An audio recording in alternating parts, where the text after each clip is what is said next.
Oke, masih di Hotman Paris Show. Saat ini kita masuk ke segmen SKJ Salam Kopi Joni.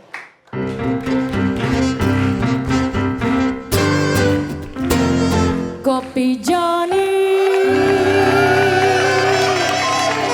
Silakan Bang. Tamu Hotman Paris Show merakyat mencari keadilan adalah Ibu Tiarma Silitonga yang didampingi oleh suami dan anaknya, yang beberapa hari lalu Ibu Tiarma dan keluarga ini datang ke Kopi Joni. Ya, Ibu Tiarma ini mengeluh soal tangannya yang kena air panas, kemudian dioperasi plastik, kok malah jadi, coba gimana? Inilah akibatnya. Ya, padahal waktu kena air panas dibersihkan masih segini. Inilah sesudah kena air panas, sesudah dibersihkan, tapi sesudah kena operasi plastik, tangannya jadi begini. Gitu.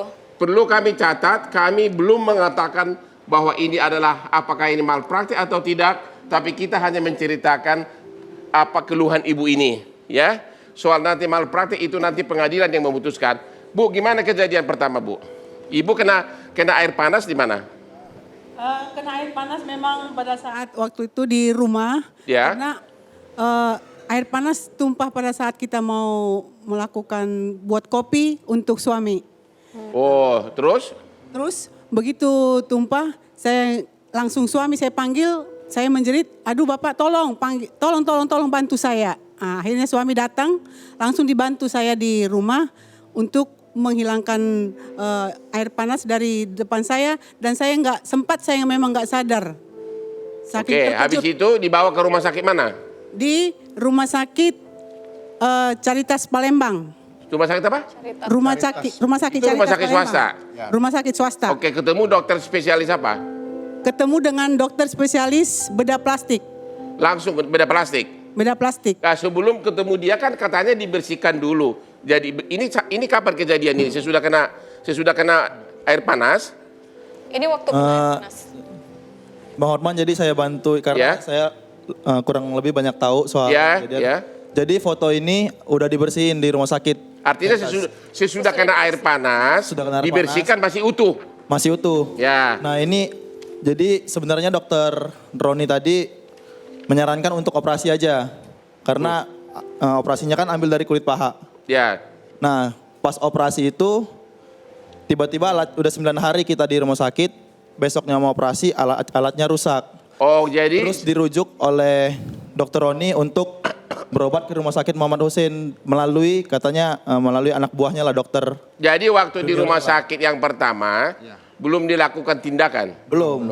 9 hari. 9 hari itu sekitar tanggal hasilnya nih. Apa itu secara medis nggak akibat fatal 9 hari tidak ada tindakan medis?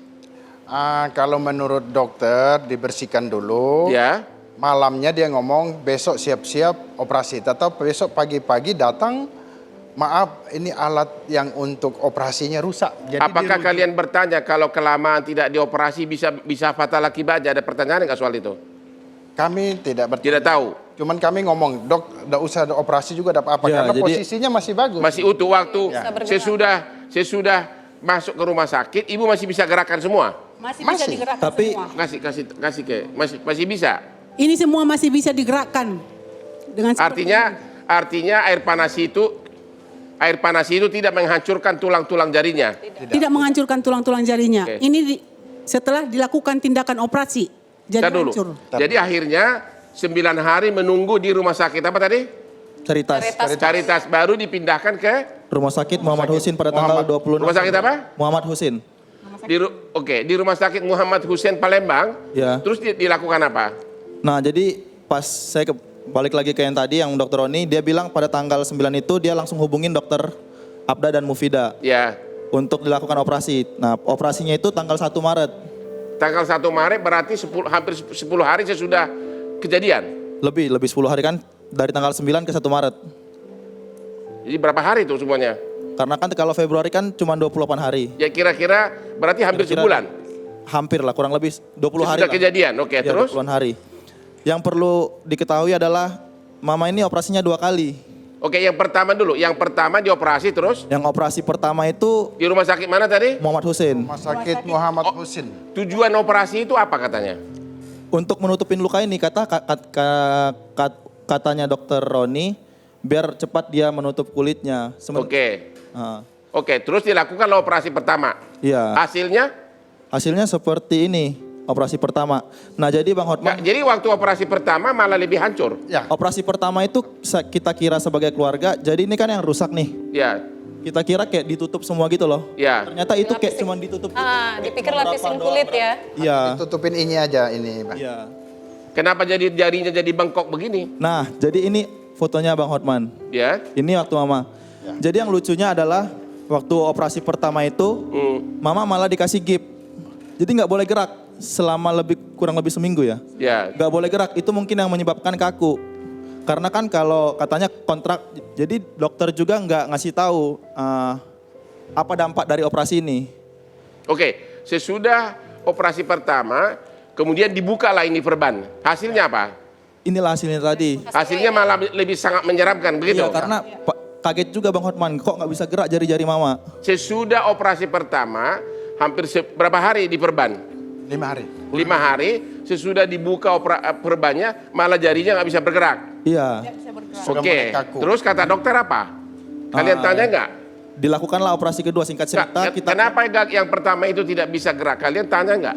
Nah itu Bang Hotman, kita nggak ketemu sama sekali, nggak ketemu tatap muka sama dokter yang operasi Mama.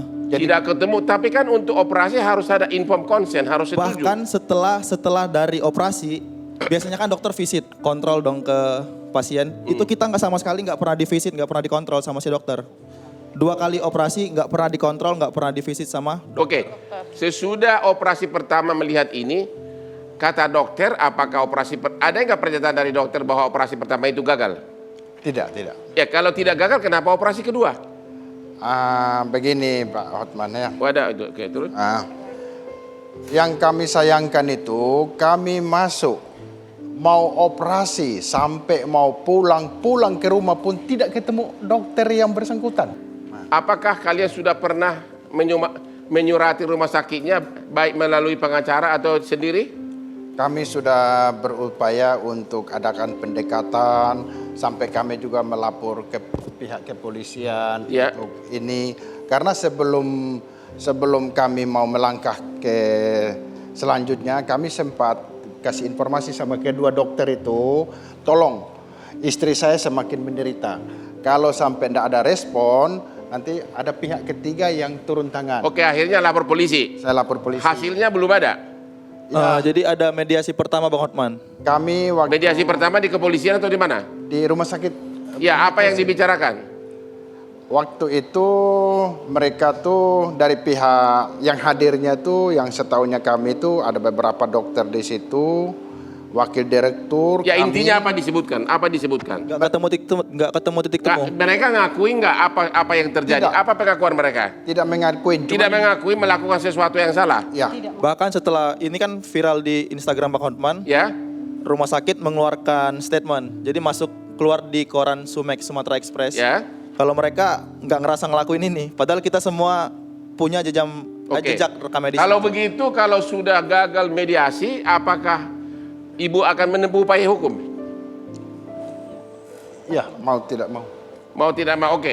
Upaya hukumnya ada 2, satu ke majelis kedokteran, tapi kalau ke majelis kedokteran itu hanya menentukan apakah dokter tersebut salah secara SOP atau kode etik.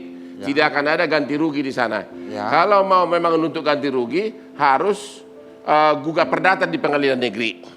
Hanya itu. Ya. Hampir jarang sekali dalam praktek laporan polisi menghukum dokter di Indonesia ini gara-gara dugaan malapraktik. Hampir Ya. jarang sekali kasusnya.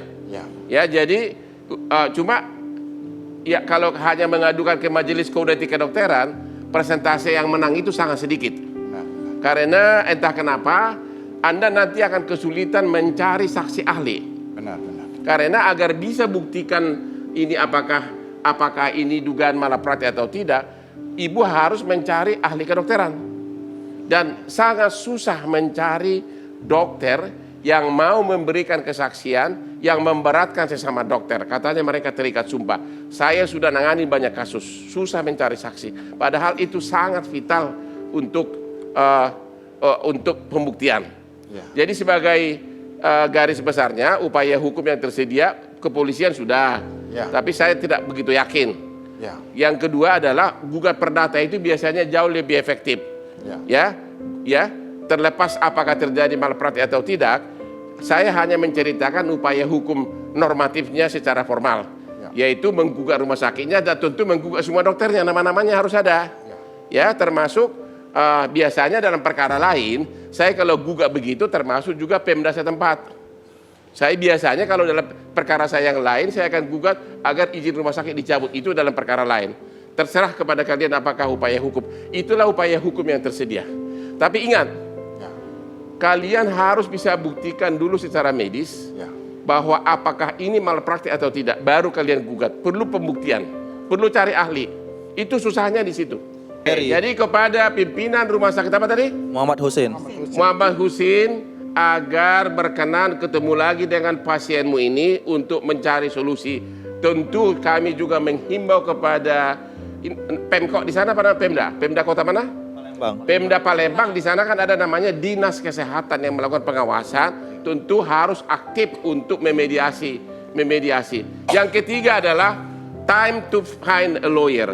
Sudah waktunya mencari pengacara kalau memang itu semua gagal. Begitulah kira-kira akhir dari hari ini. Mudah-mudahan keluhan ibu itu didengar oleh ibu, ya. Oke, Bu, ya. terima kasih. Makasih Bu ya. Oke, jangan kemana-mana. Minum dulu, pemirsa. Tetap di Hotman Paris Show.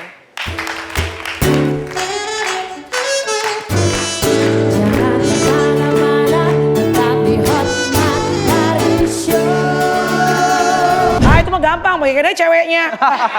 Dua-duanya sakit perut.